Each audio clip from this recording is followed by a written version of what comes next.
you'll see on this rod today, you'll see exactly how much power you can put into a fish, eh? I'm only using 30-pound leader, but it's the longer rod is a bit of a cushion, has a bit of a cushioning effect on the leader. So if you, the one thing you'll notice with this rod is not a soft tip as you see a lot of our rods when we're casting. So it's not, oop, sort of tap. It's not one of those rods that's made for that finesse presentation at short range. There's a big barra there, look at that. Oh, he didn't even turn at it, nearly hit him in the head. That's frustrating. So this is made, it's a better rod for that long distance casting stuff.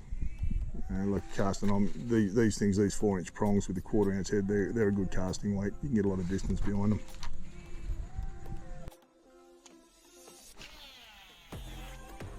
Oh, I can't quite reach it. It's got a bite off there, but it's definitely a barra bite. But it's so bloody hard to reach it. They're not coming far out from that structure at all. Like I'm landing, I don't know, 2 feet out, half a metre or something like that, out from the snag. Oh, God, it's just not bloody quite close enough.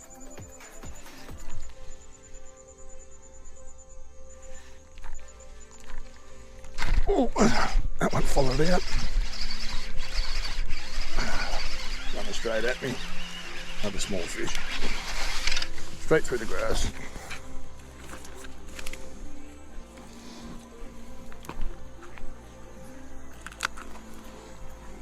Little fella. So now that he's had a bite, oh, trying not to get boggy.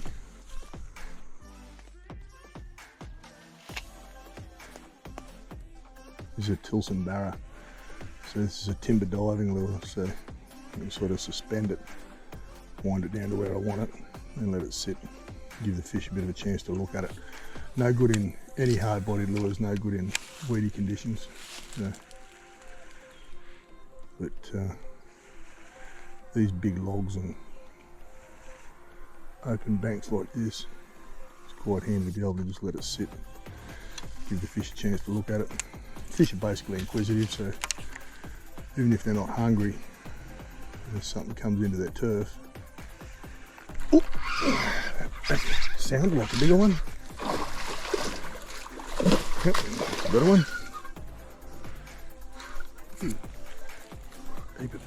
Heap of pigs just took off on the other side here. Huge fat fish, this one. He just sucked that straight in. Come on, get up here.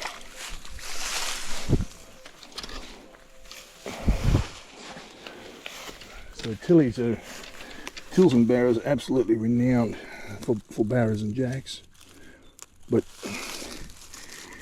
he was never getting off that, was he? But treble arm lures too, if you're doing the catch and release thing, you know, treble arm lures can be a pain in the bum sometimes. Little shoulder bag, that's all I'm carrying with me today, no big backpack or nothing. Just going to try a different, I'm going for a 7.0 EWG, 1/4 ounce, and I'm going to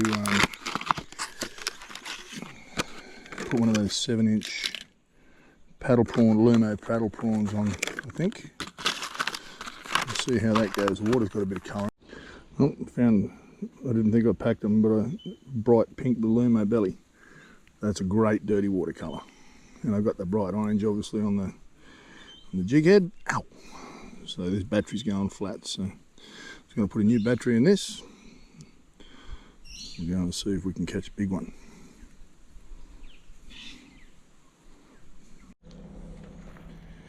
Bloody weed's a bit ordinary.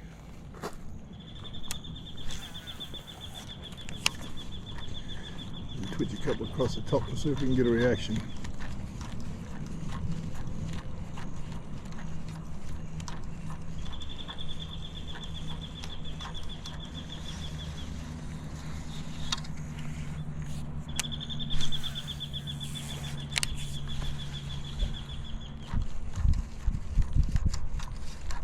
Oh, yep, there's one.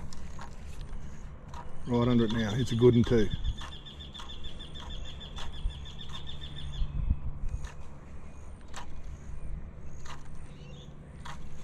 I don't know where he's going now. You still see that water churning. I'll put it back over him again. See if he has a go this time. Good fish though.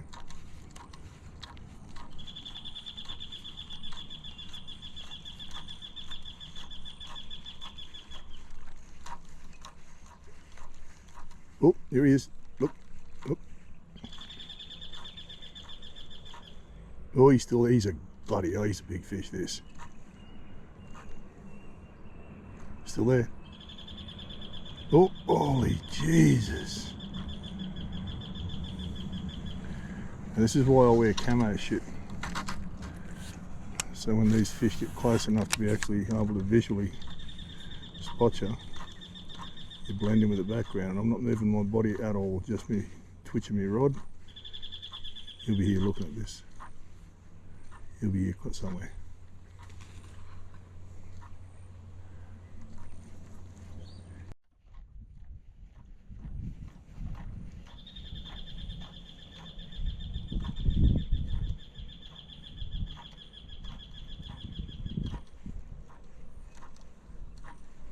He'll be just sitting here somewhere waiting for this. So they can hear those little sounds about hopping across the surface. They can hear that from so far away.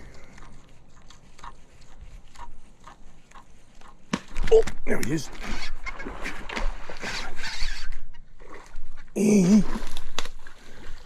I reckon that's a different fish. Come on, jump this way. Come on, jump this way. I've got a 30-pound leader on here. So. Generally though, with these fish, you hook up on the outside of the mouth. You get that 75 to 78 centimetres, I suppose. It's a 7-inch paddle prawn. That actually, he's laying there nice, and I might get a photo while he's laying there. He didn't want to sit still for too long, so a couple of very ordinary photos. Stop it.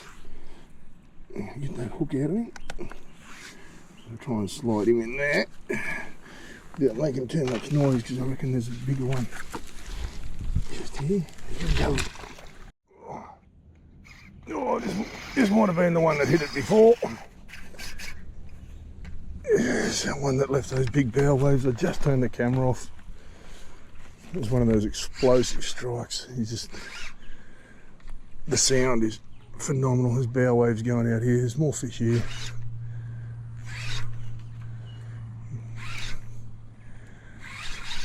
Gonna have to get muddy if I land this one. That is obviously a concern when using a 30-pound leader. Being able to actually get him through some of this debris. Much bigger than the other one. Haven't seen him yet. The sound on its own when he bit it was a pretty good indicator, but he hasn't jumped. The drag on this thing is just incredible. This is when Jack Erskine was first developing the Carbon Tex drag washers. He put them in this. Look at the weed on the line.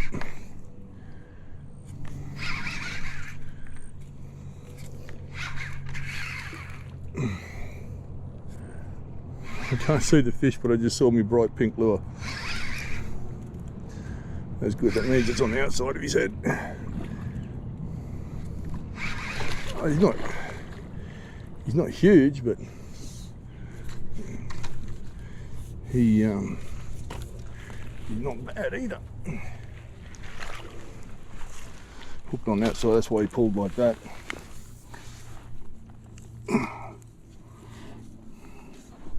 And this is another reason you use razor sharp hooks. You want that hook. I'll get close up of that. No matter where that hook touches, you want it to pick up on, whether it be on the outside of the head or not. You want it to stick. So he's not that much bigger than the other one. He's probably about 80, this one, but I'll get this hook out and let him go.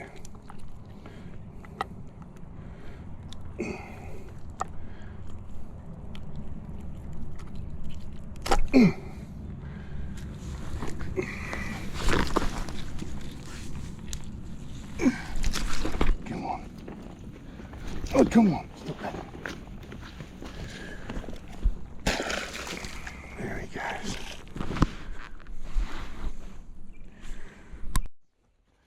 This is the other reason you don't sort of thump along the edge of the riverbank.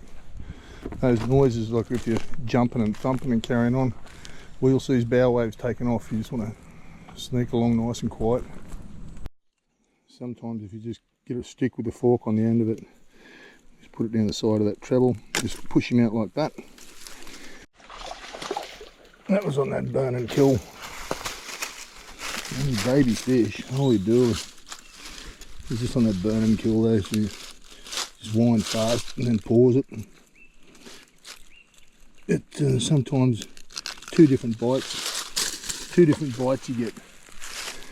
One is a real aggressive suck it in and bolt, and the other one is suck it in as they come towards you. And sometimes you can hardly even feel it. That one was one of those suck it in and come towards you ones.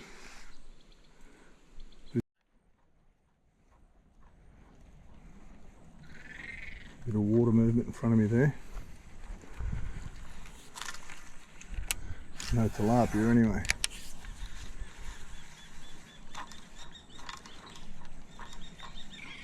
And twitch my rod tip upwards, and what that does is it makes the nose of the lure come up above the weed level and doesn't plough into the weed.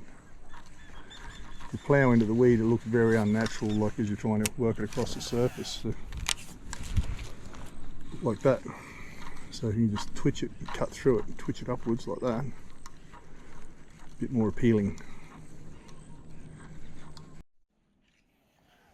Sort of tippy-toe my way into this bit here.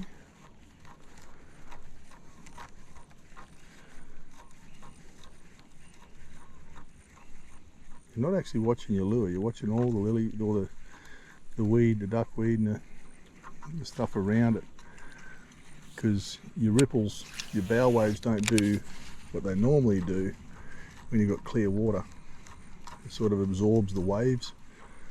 So you've got to try and present this in a way slow enough where you can see any movement around it, so you know when to pause it, stop it, twitch it, all those sorts of things. I'll just twitch him upwards like that.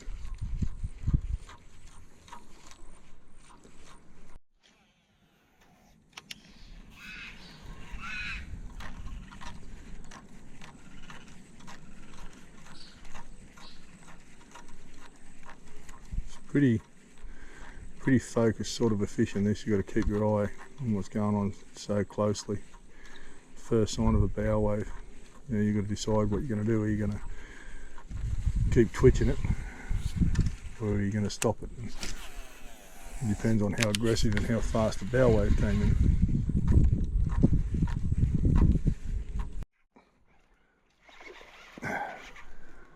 This is that burn and kill. Oh, he's gone around the tree. Oh, I dropped him. Huh. Just did that burn and kill right in front of me here, and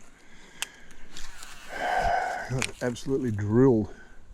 It wasn't as big a fish. That one here was probably about 70, 75. But I think he's actually followed it from a fair way out, because I've been sort of burning and killing it like that. And it was when it got in the shallows, he decided he was going to drill it. But he came from behind it. He didn't come from the side on or in front of it. It was in the shallows. It means that he's got to come in from behind it like that. So, see if we can get another one anyway. Get some stuff out of the road here.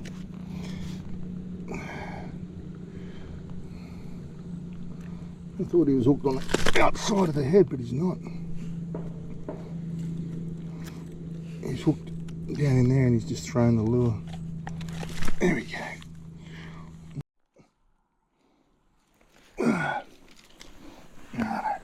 Swing! He's away.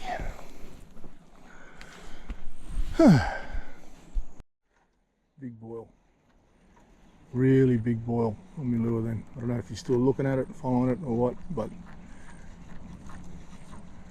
I'm definitely going to recast out there. That was one of them boils that makes your heart stop.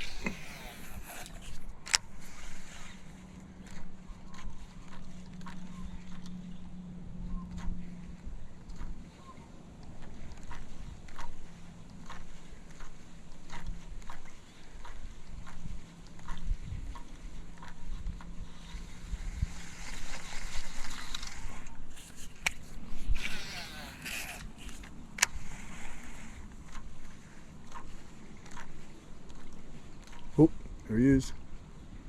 See the water channel behind it?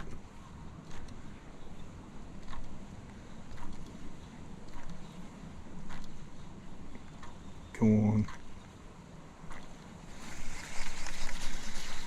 He's not chasing it, but he is looking at it. Right about there. Oh, this one's a bit better. Oh, yeah, he's a good one. He's still not huge, you know, he's not that magical meter mark or nothing, but just the sound when they smash these surface presentations is awesome. There's a heap of nervous tilapia out there, that's why I cast there then.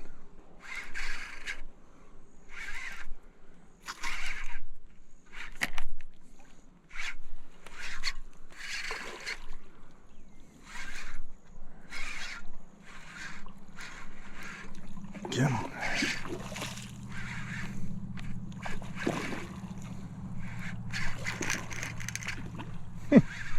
Another one hooked on the outside. It stresses that importance of sharp hooks again. Yeah, he's not much bigger. Well, he's probably about the same size as the others.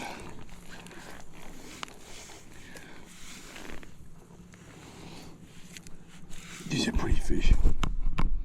No wonder they've got such a following, eh? Oh my God, he completely launched out of the water when he hit that, and he still never hit the hook. He never touched the hook, that bugger.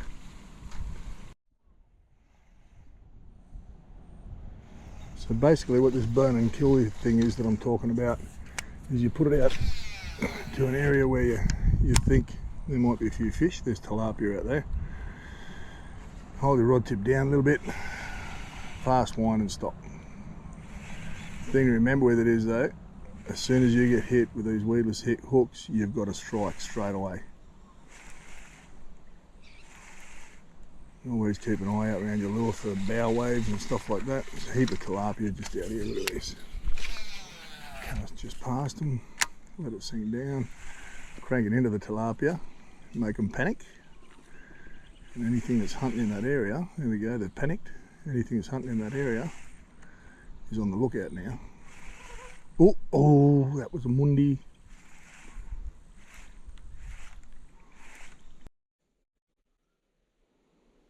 Just rigging up a bright orange. See, that makes a bit of difference. I'm going down into a 5-inch too. Let's see what they've shut down a little bit now. So this is when you tend to downsize a little bit. But that's all I'm carrying today, is just that little shoulder bag.